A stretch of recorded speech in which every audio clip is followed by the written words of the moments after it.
तो आज हम देखते हैं स्ट्रक्चरल आइसोमेरिज्म। और स्ट्रक्चरल आइसोमेरिज्म होता क्या है?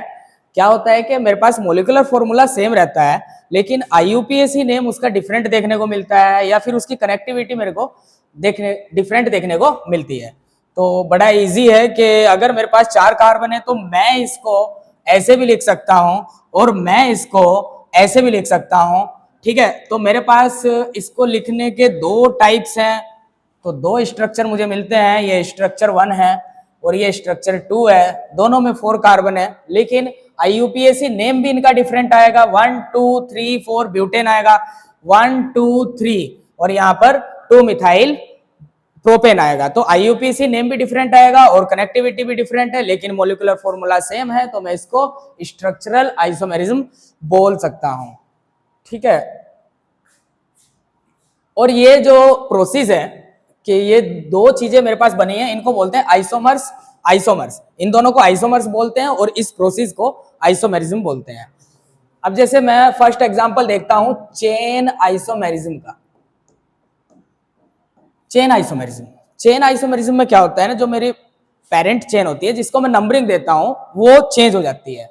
जैसे मैं एक एग्जांपल जो अभी मैंने लिया था वही देख लेते हैं कि एक बार ये था और इसको ही मैंने ऐसे कर दिया। तो अगर मैं अब नंबरिंग करने जाता हूं 1 2 3 4, तो मुझे पेरेंट चेन में 4 कार्बन मिल रहे हैं, लेकिन 1 2 3 यहाँ पे 3 कार्बन मुझे मिल रहे हैं। तो मेरी जो चेन है नंबरिंग वाली वो चेंज हो गई है। इस रीजन से मैं इसको बोल सकता हूं कि ये चेन आइसोमेरिज्म की कैटेगरी में आएगा। अभी अगर अपन देखते हैं पोजीशन आइसोमेरिज्म, तो पोजीशन आइसोमेरिज्म में क्या होता है ना कि कोई मेरे को प्रीफिक्स, मैं उसको मिथाइल या इथाइल या फिर कोई भी प्रीफिक्स बोल सकता हूँ, एल्काइल ग्रुप या कोई भी मेरे पास फंक्शनल ग्रुप है या डबल बॉन्ड ट्रिपल बॉन्ड है, अगर वो अपनी पोजीशन चेंज करता है तो उस टाइम पे मैं उसको पोजीशन आइसोमेरिज्म की कैटेगरी में रखूंगा। फॉर एग्जांपल मेरे पास एक क्वेश्चन है कि यहाँ पे डबल बॉन्ड है और अगर इस डबल बॉन्ड को अब मैं बीच में रख देता हूं, तो मैं देखता हूं नंबरिंग करते टाइम 1 2 3 4 कार्बन और यहाँ पे भी 1 2 3 4। पेरेंट चेन में नंबर ऑफ कार्बन क्या है, सेम है, लेकिन जो पोजीशन है किसी भी फंक्शनल ग्रुप की, यहाँ पे डबल बॉन्ड है, वो पहले 1 पे मिल रहा था, अब यहाँ पर 2 पर मिल रहा है। तो मैं बड़ी आसानी से इसको बोल सकता हूं कि ये एक पोजीशन आइसोमेरिज्म का एग्जाम्पल है। ठीक है, और इसके अलावा मैं एक और एग्जाम्पल करा सकता हूं, सी सी सी जैसे OH। अभी मेरा OH यहाँ पे जुड़ा हुआ है और इसी OH को अगर मैं यहाँ पे ऐड कर देता हूं तो मैं बड़ी आसानी से बोल सकता हूं कि 1 2 3 एंड 1 2 3। पेरेंट चेन में नंबर ऑफ कार्बन यहाँ पर सेम है। ठीक है, ज्यादातर केस में हमें यही देखने को मिलता है, लेकिन मेरा फंक्शनल ग्रुप जो कि अल्कोहल है, OH है, उसकी पोजीशन चेंज हो चुकी है। पहले मुझे वो फर्स्ट कार्बन पर मिल रहा था, अब मुझे वो सेकंड कार्बन पर मिल रहा है। अभी हम लोग देखते हैं फंक्शनल आइसोमेरिज्म क्या होता है?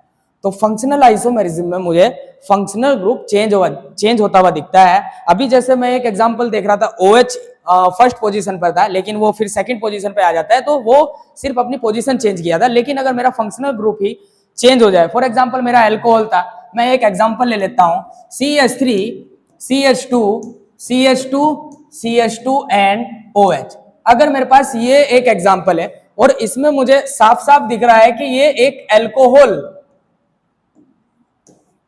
है। ठीक है, फंक्शनल ग्रुप फिलहाल यहाँ पे अल्कोहल है, और अगर मैं इसको ऐसे लिख दूं CH3 CH2O CH2 CH3 ऐसे लिख देता हूं, तो फिलहाल मेरे पास जो फंक्शनल ग्रुप है वो ईथर है। तो मैं यहां पर बोल सकता हूं कि मेरा फंक्शनल ग्रुप चेंज हो चुका है। तो मैं इस टाइम पे इसको बोलता हूं कि ये फंक्शनल आइसोमेरिज्म की कैटेगरी में आएगा। जैसे अल्कोहल ईथर में चेंज हो सकता है, एल्डिहाइड कीटोन में चेंज हो सकता है, कार्बोक्सिलिक एसिड मेरा एस्टर में चेंज हो सकता है। ठीक है, और अमाइंस भी आपस में चेंज हो सकती है, प्राइमरी से सेकेंडरी से टर्सरी। तो जैसे मैं यहां पे देखता हूं मेटामेरिज्म।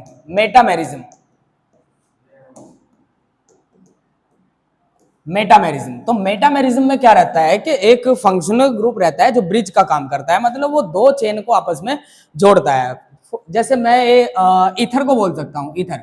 अगर मेरे पास इधर 2 कार्बन है या 3 कार्बन है और इधर 1 कार्बन है, यानी कि इधर सिर्फ मिथाइल है और इधर प्रोपाइल है, ठीक है, और अगर अब मैं फंक्शनल ग्रुप को चेंज ना करूं और इसके इधर उधर मैं एक कार्बन इधर से इधर लगा देता हूं,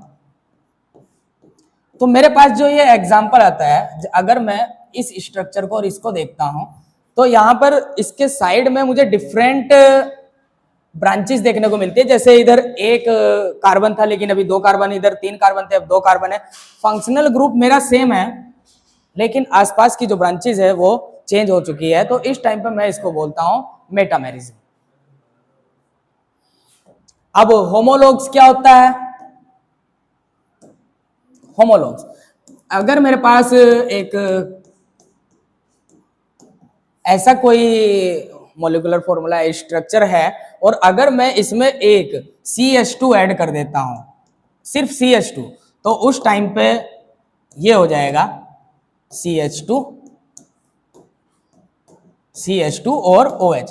तो इस स्ट्रक्चर में और इसमें क्या डिफरेंस है? मैं इसको आइसोमेरिज्म की कैटेगरी में तो नहीं रखूंगा क्योंकि मॉलिक्यूलर फॉर्मूला मेरा सेम नहीं है। यहां पर एक कार्बन ऐड हो चुका है, एक कार्बन इंक्रीज हो चुका है और 2 हाइड्रोजन भी इंक्रीज हो चुके हैं, तो मैं इसको बोलूंगा होमोलॉग्स, क्योंकि जिसमें CH2 का डिफरेंस होता है या 14 AMU या 14 U या फिर एटॉमिक मास 14 इंक्रीज हुआ दिखता है, तो मैं इसको होमोलॉग्स की कैटेगरी में रखता हूं। तो नेक्स्ट वीडियो में हम लोग देखेंगे टोटोमेरिज्म, और फिलहाल के लिए इतना ही। Thank you.